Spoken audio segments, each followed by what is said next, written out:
yangiriye neza sinzi uko nabivuga, yankuye kure isayo y'ibyaha maza mu bugingo bw'iteka.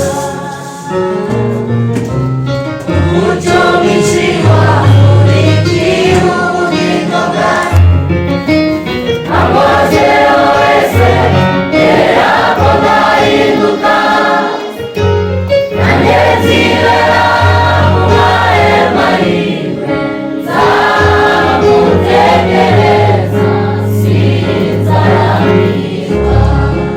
Amen. Amen. Ndashima Imana ko yaturinze, ageze twatambutse, imigambi n'ibitekerezo byamaze kwibagirana. Amen. Kuko Imana itugaragazeho, si ubwiza dufite, si ubutunzi dufite, ahubwo ni ubuntu bw'Imana. Ndatekereza ko ibyinshi Cynthia yabisobanuye, ntabwo turi abavugabutumwa, ahubwo nidusoma mwebwe mutega amatwi ibyo tuvuga, nimutegereze ngo turasobanura. Kweli. Gusoma muri Yesaya 10:6.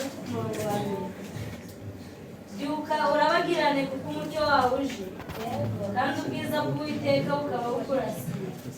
Dore umwijima uzatwikira isi, umwijima w'icuraburindi uzatwikira amahanga, ariko Uwiteka azakurasira, kandi ubwiza bwe buzakugaragaraho.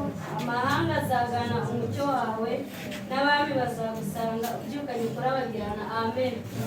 Ijambo ry'Imana riratubwiye ngo byuka urabagirane kuko umucyo wawe uje, kandi ubwiza bw'Uwiteka ngo burakurasiye. Amen. Amen. Reka dusome no muri Matayo 3:1. Turasoma uko Mwuka atubwira, ntabwo ari ibingibi twateguye. Umwami Herode abyumvise, ahagarika umutima n'ab'i Yerusalemu bose, ateranya abatambyi bakuru n'abanditsi bose b'ubwo bwoko, abaza aho Kristo yavukiye aho ariho. Amen. Impamvu Herode yateranyije abatambyi bakuru nta zindi mpuhwe yari afitiye Yesu.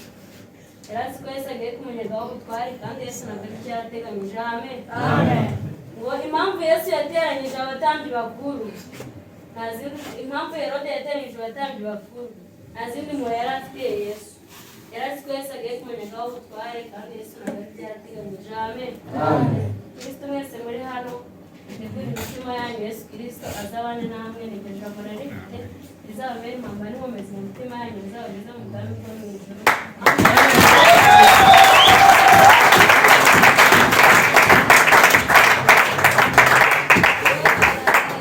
Ijambo ry'Imana